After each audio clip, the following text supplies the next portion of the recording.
So అప్పుడు నాకు మీరు చెప్పింది ఏంటంటే మామూలుగా మీరు శ్రీకాకుళం నుంచి గుజరాత్ వరకు వెళ్ళి గుజరాత్లో అక్కడ బోట్లు తీసుకొని ఒక 9 నెలలు అలా సముద్రంలో అక్కడే ఏట పూర్తి చేసి మళ్ళీ తిరిగి మత్స్యలేశంకి వస్తారని.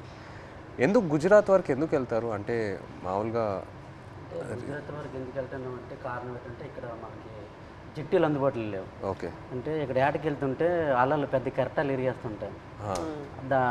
దాని బోట్ల కింద ఉండిపోయి ప్రాణాలు కోల్పోతున్నాం. అయితే గుజరాత్లో ప్రతి 20 కిలోమీటర్లకి జట్టీలు ఉంటావు అక్కడ. ఓకే. అందుకనే ఉపాధి ఉంటుందని వెళ్ళిపోతున్నాం అక్కడ.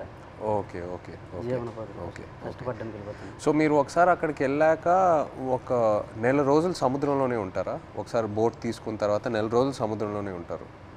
నెల రోజులు ఉంటాం. లేకపోతే మీకు కంప్లీట్గా బోట్ డెక్ ఫుల్ అయిన తర్వాత తిరిగి వస్తారా? అది సముద్రంలో ఏటకి వెళ్తాం. చేపలు ఎక్కి పట్టిందంటే 20 రోజులకు వచ్చేస్తుంటాం. అంటే ఐస్ అంటారు కదా, ఐస్ అయిపోయిందంటే వచ్చేస్తాం. ఓకే. చేపలు ఎక్కువ దొరికితే ముందు వచ్చేస్తాం. దొరకలేదంటే అక్కడక్కడ పట్టుకుంటూ నెంబర్లు కొట్టుకుంటూ ఎత్తుకుంటూ పట్టుకుంటాం. కొద్దిగా లేట్ అవుతుంది. చేపలు దొరికామంటే హ్యాంగ్ వచ్చేస్తాం జట్టి. Okay okay okay. అండ్ మీరు అక్కడ సముద్రంలో ఉన్నప్పుడు సెల్ ఫోన్ కనెక్షను, ఇంటితో మాట్లాడాలనుకున్నా, పిల్లలతో మాట్లాడాలనుకున్నా అలాంటి అవదు, ఏ కనెక్షన్ ఉండదు? అవదు. దగ్గరలో అవ్వద్దు అంటే గుజరాత్ వేరే వాళ్ళు ఉంది కదా పోలవరం దగ్గర, దాని నెంబర్ కొడతాం. ఒక 200 కిలోమీటర్లు ఉందనుకో, ఆ స్టీరింగ్ పట్టుకుంటూ వస్తాం. దగ్గరలో ఒక 20-30 కిలోమీటర్లు టవర్ వస్తుంది మాకు. అప్పుడు పైన స్లాబ్ మీదకి వెళ్ళడం, చూడడం, టవర్ రావడం, మాట్లాడడం. ఒక్కొక్కసారి కట్ అయిపోద్ది, 2 ముక్కలు మాట్లాడడం, మళ్ళీ చేయడం, అలా ప్రయత్నిస్తుంటాం. అలాగా. ఓకే. బాగున్నారా? చాలా బాధ.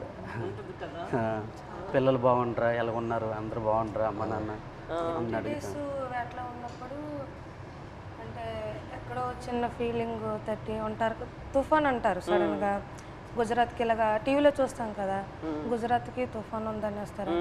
తుఫాన్ ఎలాగుంటారు, ఎక్కడ ఏడ్ చేస్తారు అనేసి అనుకునేలోపు వీరు అక్కడ ఏది అందుబాటులో ఏ జట్టు ఉంటుంది, గోవా అవని మంగళూరు అవని ఏదో అవని, ఆడికి వెళ్ళడము. అక్కడ బోట్ యాంకర్ అంటారు కదా, అదేసి అక్కడ ఉంటారనమాట జట్టి. అప్పుడు మాకు కాల్ చేస్తారు. అప్పుడు మాకు ధైర్యంగా ఉంటుంది, ఆ జట్టికి వస్తారు తుఫాను దొరకకంట అనేసి మాకు ధైర్యం ఉంటుంది అనమాట. మీరు రోజు రోజుకి చూస్తూనే ఉంటారు. ఎప్పుడు వస్తారు తుఫాన్ కదా గుజరాత్లో, ఎలా ఉంటారు, ఎప్పుడు జట్టికి వస్తారని చూస్తాం. వీళ్ళు ఫోన్ రావాలి, అమ్మాయ్యా వస్తారు అనే ఫీలింగ్ అనేది ఉంటుంది. సో మీరు ఫోన్ పక్కనే పెట్టుకుంటారా? ఫోన్ అయితే పక్కనే ఉంటుంది. తుఫాన్లు అయినప్పుడు అయితే కరెక్ట్గా వచ్చినప్పుడు ఫోన్ అయితే ఇంట్లోనే ఉంటుంది. ఎప్పుడు ఫోన్ చేస్తారో తెలియదు కదా. అదే ఏట్లో ఉన్నప్పుడు నార్మల్ టైం, తుఫాన్ లేని టైంలో ఏట్లో ఉంటారు కదా, 30 డేస్ అయ్యగల ఇంక కాల్ వస్తుంది, పక్కన పెట్టుకోండి. కాల్ 30 డేస్ కానీ 1 డే అవతలైనా ఇంకా టెన్షన్ అనమాట. ఎందుకు రాలేదు, ఏమైంది అని. సో టెన్షన్ అనేది వచ్చేస్తుంది అనమాట. ఒక్కొక్కసారి అయితే ఎమోషనల్ అయిపోతాం. మన సినిమాలో కూడా సాంగ్ మోంటాజెస్లో ఉంది కదా, the calendar where you keep. So ఆ 30 డేస్ అక్కడి నుంచే ఆ చిన్న ఆ మూమెంట్ తీసుకున్నాం మీరు చెప్పిన దాన్ని బట్టి. అంటే మనం ఫిల్మ్లో కూడా ఒక సీక్వెన్స్ ఎలా పెట్టాం, ఎన్ని రోజులు అయిపోయిన తర్వాత ఎలా కొంచెం చేతులు ఉణుగుతున్నాయో తెలుసా అని. సో ఒకవేళ 30 రోజుల్లో ఫోన్ రాకపోతే అంటే అక్కడ వాళ్ళని కాంటాక్ట్ చేయడానికి ఏదైనా మీకు ఎమర్జెన్సీలా ఏదైనా నంబర్ ఉందా? ఏమీ లేదు, ఏముండదు. సేట్తో మాట్లాడాలని, సేట్లు ఉంటారు కదా వీళ్ళకి బోటుకి సంబంధించి, వాళ్ళతో మాట్లాడితే వాళ్ళ భాష మనకు తెలియదు. వాళ్ళ భాష తెలియదు కాబట్టి వాళ్ళకి మనం ఫోన్ చేయలేము. ఆ భాష వచ్చినంటే మన దగ్గర ఉంటారు. ఆ భాష వచ్చిన వాళ్ళందరూ గుజరాత్లో ఉంటారు కదా, జెంట్స్ మొత్తం గుజరాత్లో ఉంటారు. ఓన్లీ లేడీస్ ఇక్కడ ఏదో కూలి పని చేసుకొని చేపలు పట్టుకొని వెళ్ళి అమ్ముకోవడం, కానీ ఇక్కడ మా లేడీస్ ఉంటాం అంతే. మాకు ఇది తప్పించుకుని వేరే వృత్తి అయితే రాదు, చేపల వృత్తి. ఎప్పుడైనా ఇంత ఒక దేశానికి తెలిసిపోయింది ఇలాగా 22 మంది మత్స్యకారులు తిరిగిపోయారని. కానీ మళ్ళీ మేము అదే గుజరాత్కి వెళ్తాం యాడ్ చేయడానికి, తప్పదా మాకు అదే ఉపాధి అంతే. ఎలా తెలిసింది ఆ రోజు, ఎలా వాళ్ళు దొరికిపోయారు అనేది? నేను 7 మంత్ ప్రెగ్నెంట్ పాప అప్పుడు కడుపులో ఉంది. కూర్చున్నా అలా, ఫోన్ వస్తుంది. 29 డేస్ అయింది అప్పటికి. ఫోన్ వస్తుందని ఇలాగే కూర్చున్నా, మా పెద్ద పాప పక్కన పెట్టుకుని. మా అమ్మకి కానీ చెప్తానని, మీ అల్లుడు వస్తారు ఇలాగ యాడ్ నుంచి ఫోన్ చేస్తారమ్మా చెప్పిన తర్వాత సరేలేని కూర్చున్నాను. ఫోన్ రాలే. ఉదయం మార్నింగ్ 10 అయింది, వేరే వాళ్ళు ఫోన్ చేశారనమాట నా మొబైల్కి. ఇలాగా మీ ఆయన పాకిస్తాన్కి దొరికిపోయారట అనేసి. వేరే వాళ్ళంటే ఎవరు ఫోన్ చేశారు? అది గుజరాత్ నుంచి. మా ఊరు నుంచి వలస వెళ్ళారు కదా, అక్కడ నుంచో ఒక బోటు జట్టికి వచ్చింది, వీళ్ళు దొరికిపోవడం చూసిన బోట్ అది. కలర్ చూసారు ఆ బోటులో ఉన్నోళ్ళు, మీ ఆయనకి పాకిస్తాన్లో పట్టుకుని వెళ్ళిపోయారు అని చూసిన వాళ్ళు నాకు వచ్చి ఫోన్ చేసి చెప్పారు. ఓకే. చెప్పిన తర్వాత అవును అన్నట్టు అసలు ఏడుపు కూడా రాలేదు, అలా కన్నీళ్ళు ఇంకిపోయేవి. ఎలాగా పాకిస్తాన్ అంటే మామూలుగా చిన్నప్పటి నుంచి పాకిస్తాన్ అంటే ఏదో భయం మాకు అనమాట. చిన్నప్పటి నుంచి పాకిస్తాన్కి మనకి యుద్ధాలు ఏదో వినేవారు, అలాంటప్పుడు పాకిస్తాన్ అంటే భయం మనకి.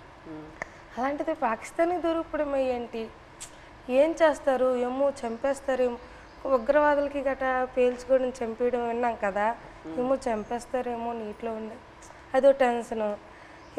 అలాగా కూర్చొని అందరం ఫ్యామిలీ మొత్తం ఏ ఊర్లో వాళ్ళు సంబంధించిన వాళ్ళు, మా ఊర్లో అయితే 7 ఉన్నారు మా పంచాయతీలో సంబంధించిన 7 మా దగ్గర కూర్చొని ఏమైంది అనేసి అంటే, ఒక అబ్బాయి భాష వచ్చింది, గుజరాతీ భాష ఆడిన అబ్బాయికి మేము వీళ్ళు సేటు ఉంటారు రామారావు వాళ్ళ సేటు, వాళ్ళ సేటుకి ఫోన్ చేయించాం, అడగండి ఒకసారి ఏమైంది ఆ సేటుకి అంటే వాళ్ళు ఫోన్ చేసి అడిగారనమాట ఏమైంది, ఆ పాకిస్తాన్ వాళ్ళు పట్టుకెళ్ళిపోయారంట, ఏమైంది సేటు అని అడిగితే అతనేమో పట్టుకుని వెళ్ళిపోయారు నీటిలో ఉంచారని చెప్పారు. ఇంకా మాకైతే ఎలాగ వస్తారు అనేసి ఎలాగ ఆలోచించాలి, ఎక్కడికి వెళ్ళాలి, ఎలాగ తీసుకురావాలి అనేసి ఒక ఎమోషనల్ అయితే మామూలు కాదు. 22 మెంబర్స్ అంటే చిన్నపిల్లలు, అప్పుడే మ్యారేజ్ అయిన అబ్బాయి అక్కడే ఉన్నాడు, నేను కడుపుతో ఉన్నాను, 2 పిల్లలు, ఒక భర్త దొరికిపోయిన ఆవిడ కూడా ఇంకా ఆ బాధ వేరే, 2 బిడ్డలు ఒక భర్త అంటే ఇంకా ఎమోషనల్ అయితే ఇంకా వేరే. అందరం ఇంకా అంతే ఏం చేయాలని ఆలోచనతో ఓ 1 మంత్ వరకు అలా ఉన్నాం. ఇలాగా న్యూస్ వచ్చి ఇలాగా ప్రసారం చేయడము మీడియా కొంచెం హెల్ప్ చేసింది.